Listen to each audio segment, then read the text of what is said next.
講下 DJ 言，今日 DJ 言講我哋又真係即係講翻啦，即係2000年啊嘅時候啦，千禧嘅時候啦，真係最旺盛嘅其中一段時間啦。喂，嗰陣時候都真係啊！頭先你話講 bouncer，真係唔係咁容易入到㗎。頭先你講 disco，真係喺門口香港有嗰種外國嗰種 feel，望一望你係邊個啊？入到去冇位企，你有冇台啊？仲要着得要靚喎。係啦，你着得唔好，着短褲唔俾入。喂，你諗下嗰陣時我最記得係幫人俾入。Full 啦，就喺嗰度，你排晒隊都好啦，排晒到你樣衰你都係冇得入嘅。係啊，樣衰冇得入，樣衰冇得入啊！我成日見到新嘢喺度排隊，我行入去嘅時候我心幾痛。佢有得入，我冇得入。係啊，我入去嘅時候新啲排隊。仲要我哋呢啲係着拖鞋入嘅添，後邊排隊嗰啲先嬲啊！高級啊！如果你因為識我啊嘛。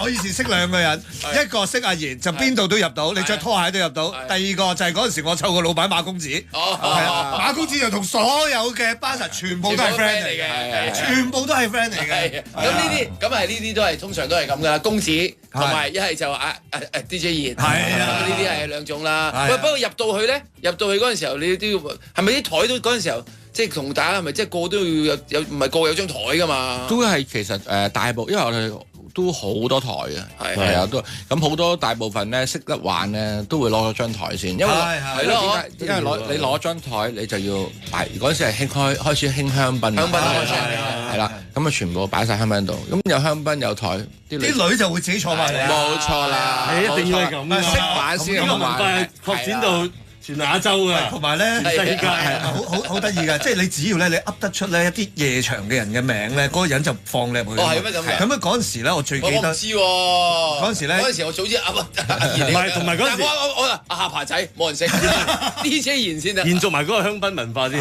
嗰個香檳點解有女仔走埋嚟咧？男仔要俾錢噶嘛，有好多女仔係免入場費噶嘛，係嘛？咁你當你擺咗啲酒喺度，嗰個免入場費入嚟，跟住佢哋又香檳又剩，咁就會坐埋嚟，咪同你傾偈，飲你啲酒咯，係啊。因為嗰個年代就啱啱就係咩 Ladies Night，係啊，逢星期四係嘛？逢星期四，但係後來就冇慢慢唔俾啦，因為嗰個即係咩性別歧視嗰個係啦，嗰個咧就唔。喂，我真係唔知原來係。喂，但係你又咁樣講，邊幾個麻甩佬投訴？我又覺得點解要投訴？你諗下嗰陣時投訴，喂，呢啲西都投訴，係唔係？麻甩佬投訴，我俾唔起啊？係唔係嗰陣時睇唔起我哋啲女人。嗰時大家就喺度諗啊，我係 ladies 咧，我先至落去啊！即係呢一個息路係幾咁集中話俾我哋聽，我哋嗰晚落去就係要使錢，就係要飲醉。唔係呢啲西，我開支啤，唔係我嗌杯啤酒㗎咋。係啊，呢啲西我先同你香檳係啊，香檳係啊。唔係咁呢個跟住就慢慢啲香檳就開始有火花啦，即係出煙火啦，好誇張，好誇張，將軍令咁樣出嚟咧，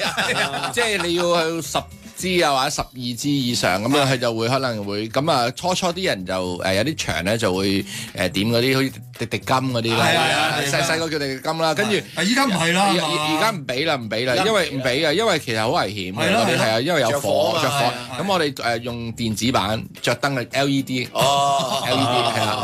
總之有一行人攞出嚟夠型就得㗎啦，係啊。咁啊呢一個都係嗰個轉變喎。咁嗱，即係頭先講啦。啤酒咁跟住然之後就費事己綠茶，跟住香檳啦，香檳係啦，跟住佢哋越玩越大㗎，越玩越大。跟住初咧可能10支，跟住你見10支啊，我20支，你20支啊，我30支，跟住玩到100支，我200支，鬥嗌得多㗎。係啊，咦？我終於開始俾啲聽眾聽下嗰個瘋狂先，10支要幾多錢到一個年代？你預嗰個年代初就1300蚊，1500蚊到啦一支咯，1500一支喎，即係10支1萬幾蚊，萬幾蚊㗎咯。你頭先講到去好癲，去到50支100支喎。係啊，10幾萬，10幾萬係啊。喂，咁但係如果好似夜場呢啲又飲醉，你唔係普通人玩㗎喎。嗱，好得意嘅，你都係見到劉墉喺度咯。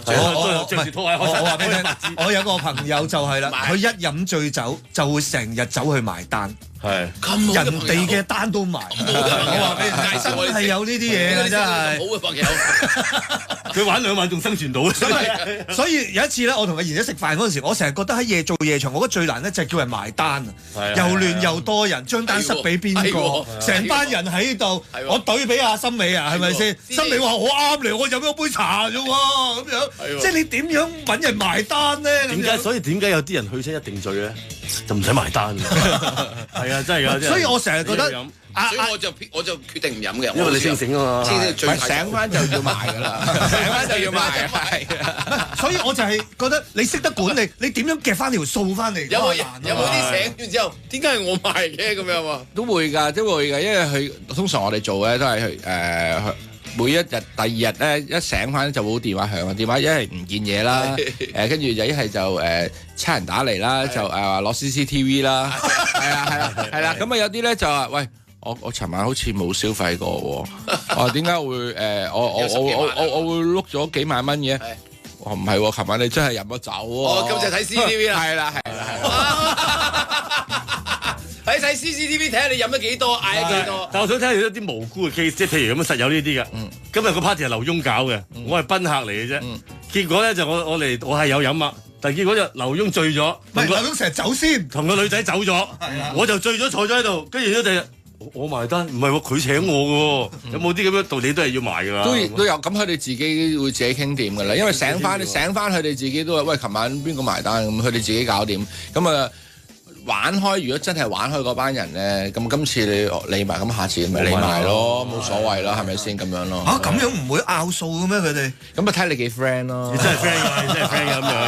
係啊，唔係有成日拗數，唔下次買你咯。係咪？成日見你唔飲酒早走嘅，咪買。有好多獅頭芒㗎呢啲夜場。咪通常多好多都有。喂，咁冇喎，做黐頭芒嗰啲，喂，大家喺夜場即係玩嘅，大家做朋友嘅，你係黐頭芒唔緊要，你搞興到個場就得啦。你哋定嘅大家。你俾到氣氛啊，俾你氣氛就得啦，係啊！我哋呢啲係咪又唔俾錢又唔搞氣氛？係啊，咁你唔好嚟啦，係啊！唔係啊，咁即係我成日覺得好似呢啲咧，你頭先講嘅超人係最多過嚟，我淨係飲兩杯，跟住我走㗎啦，兩杯香檳，你咪計我錢啊嘛，係咪先？跟住過去隔離台又攞兩罐啤酒咁樣，佢玩成晚㗎咯喎，佢幾好喎！咁所以呢啲咧個個都認得佢嘅。呢啲人會唔會有個名稱俾佢嘅咧？冇呢啲咪菠蘿雞咯，呃飲呃食咯，跟住就如果個個都知道嘅話咧，基本上咧我哋班沙都唔俾佢入㗎啦。因為實會好多啲客有啲投訴啊，啲客投訴過嚟我台度攞啲酒去同第二啲女飲啊，拎出舞池同啲女係啊，嘢扮醉。跟住手搭落去你個嗰個 bucket 度，一個酒盤度，跟住唔覺意唔穩啊，跟住一摸捉住支香檳，轉頭見到哇，成支抽走，好在攞支香檳啫，攞到我咁點啊？係啊，嗱一攞錯我手臂，我咪要起身。係啊，你攞咗我手臂咁點？跟住咧。過得骨嘅，但係有幾次係過唔到骨咧，咪俾人打咯。所以真係唔好啊呢啲啊！